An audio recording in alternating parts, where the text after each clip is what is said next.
All right, so I'm going to do a kind of a little review and some commentary on this game for the Switch that came out a few days ago. It was kind of a surprise game that came out. Some of you guys, I mean, most of you guys know what a Nintendo Switch is at this point, and there's a couple of fitness games on there that I'll actually do a separate review about because I think they're worth noting too about some other important, not just a review about the games, but also some important things to consider when you look at these games. But as I'm talking about this, you're just going to see some interplay of my footage of me playing the game a little bit, but it was basically a surprise release game that was a free game. I didn't know anything about it until basically I saw it kind of come up in the news feed, and just a jump rope challenge right away. Kind of, you already know what it is. You kind of grabs you a little bit too, so I kind of jumped in and grabbed it. And my initial thought was it was just fun, right? It was like it was fun. It was funny, and it was kind of grabbing you with these numbers in front of your face. It's so incredibly simplistic.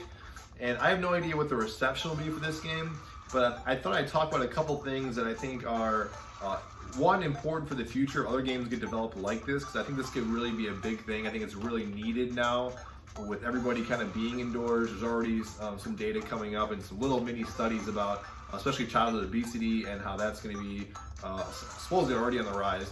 But obviously this isn't going to be good for anybody who's kind of indoors and can't just be as active as they'd like to. And so I think stuff like this is a good thing. And the background little history of this game was that it basically came out for free. The developers kind of put it out there. They were working on it. I thought it was fun. Nintendo randomly released it, as they normally do, kind of random stuff. They don't talk about it, and it kind of random release game. And people have discussed this game a little bit, just saying it was kind of quirky, it's weird, and there are some subtle little things to it that I think are, again, very simple, very genius, and I think hit on a lot of the little subtle psychology that people kind of need, that kind of nudges people to kind of keep pushing forward.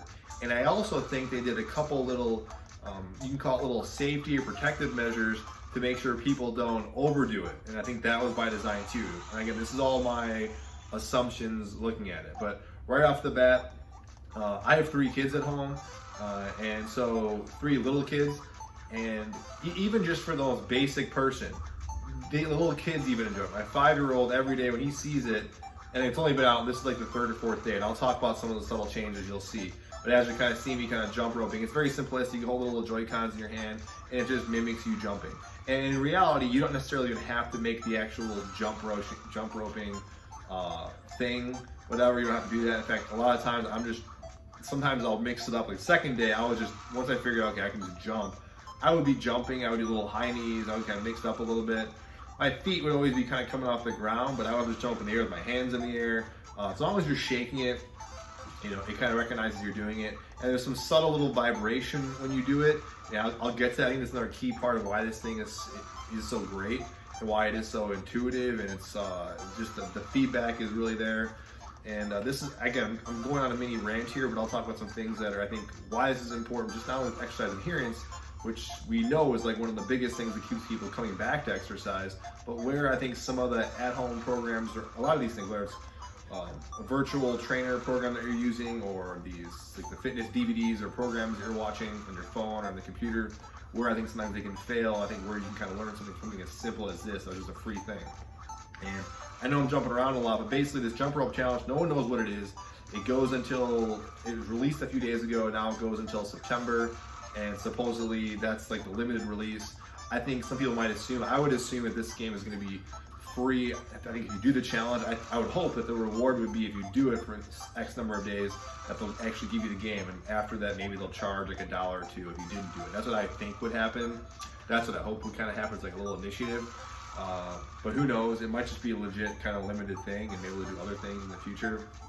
But if you look at early reviews, and you can see in the picture, you can kind of, in the video it's relaying here, you can set your goal for each day from like 100. It sets at 100 per day. Then it goes up to like, you get the max, I think is 1,000 or 900, where you can set your max goal.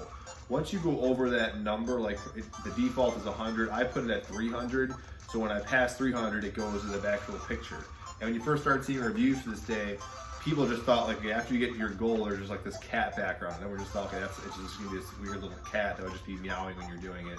And that's kind of part of the funny thing with this, is that each day after you get over your goal, that's 100 or 200, and you keep going with that number, the background changes. So far, I'm pretty sure I've played it since the first day, because I'm pretty sure that was the first image. There's been a cat. The second day was the beach. today you can say it's day 3 and now you're in space, and even the little icons, once you hit past like a certain goal, you collect different icons. So today it was like the little star icon you can see in the top right. And I think that's also great. But what I was getting back to with my kids is that I don't care what age you are, if you just start messing with it, unless you, off the cuff, like jumping around, but if you just start playing with it, the fact that it's funny and it's responsive and it's somewhat different each day, I think is enough to push you towards it. And even little kids, there's no way my little kids, like they'll jump around those songs and stuff, but I couldn't say like, let's just jump up and down. Even if there's a video playing, let's just jump for 300, 400. My son, the first time he picked it up, got around 500, just 500 jumps basically. And even that, he was just kind of laughing, having fun, which was funny enough. And then literally today, my other kids jumped on, and they're 3, and they're jumping up around, just holding it and laughing. And I had to pull them away from it. I forget what number they got to. They were switching back and forth, but they just thought it was so funny. And even the fact you hit the A button and you can change the little outfits, and they thought that was hilarious. So it doesn't take much to get a kid entertained. My point is, I don't think it takes much for an adult to get entertained too. It is something funny. Now it is part of my day. I just want to keep doing it every day. So like, what's the next little color thing that's going to change? And even after like 2 days, like it's only 3 days, like I'm going to get to 1,000, then I kind of stop, which I'll get to. When you get to, I think 900, 1,000, it kind of just stops keeping count. And I think that's on purpose because you can keep playing it, but that, I think it kind of purposely says, like, maybe it's a little too much and it turns off the incentive, because you, for sure, someone could overdo this and get a little crazy, and that's the other end of the fitness world that's very prevalent. It's really kind of obsessive. So that could happen, just like with video game addiction. There's fitness addiction is very easy and very common. So I think that's definitely a possibility why they turn it off. But what I think the lesson here to learn is that when you, I don't think people need to constantly mix things up, like all these different exercises and things, but we can see the power of just the little dopamine hit of seeing our progress on a screen. Like it's responsive basically. So your actions are carrying over on this screen, very intuitive. Versus if I was just watching an at-home fitness routine, especially if it's kind of high intensity, if you're not seeing results fairly quickly, and there's a lot of reasons why people won't see results fairly quickly, whether it's metabolism, the progress they're doing, or diet, and obviously all sorts of things where you're not going to see immediate feedback, that can be kind of discouraging. But when you're seeing something like this, that's this little ticker that's going, that is also segmented with the response of the Joy-Cons, the little vibration in your hands, and then also coupled with, which I think is huge and kind of underrated, Nintendo's always been a master at this, is the sound design. Listening to the little clicks and beeps, and there's this little background music that turns on once you get to your background of the day. That also, I think, is just a little trickle, and I think it's never, if it's over the top, I don't think it would work. If it was too little, like if it was just dead quiet or just the same kind of tone in the background, that would kill it. The fact that it's so subtle and little kind of like blippy type of music, and it's different each day, I think it makes people want to come back and try it. And even from some game as simple as this, you can also learn just the power of adaptation, how quickly it is. Like now, I think the first day, like I did like maybe 400 or 500, and maybe I could have kept going. Like I felt like I think I was in the middle of a workout or something like that. I'm like, okay. But now it's like you can bust out the 1,000 pretty easy.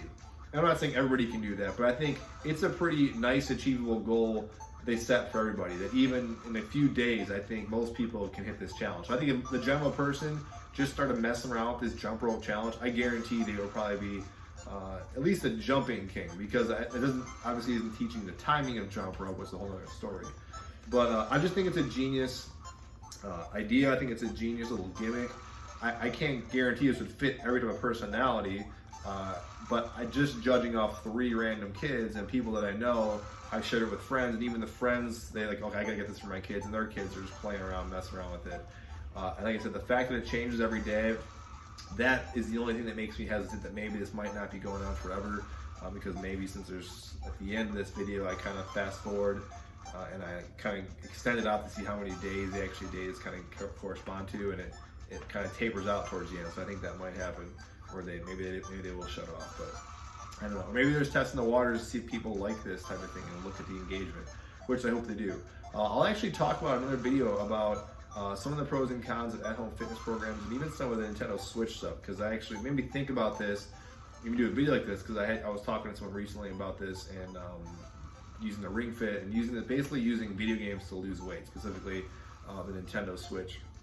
And I got some little comments on that. Any questions, comments, let me know about that. If you guys play this game, I'd be curious if you guys do, if you guys like it, think it's boring or whatever. As always, if you have any questions or comments, you can email me directly at the email down below. And thanks again.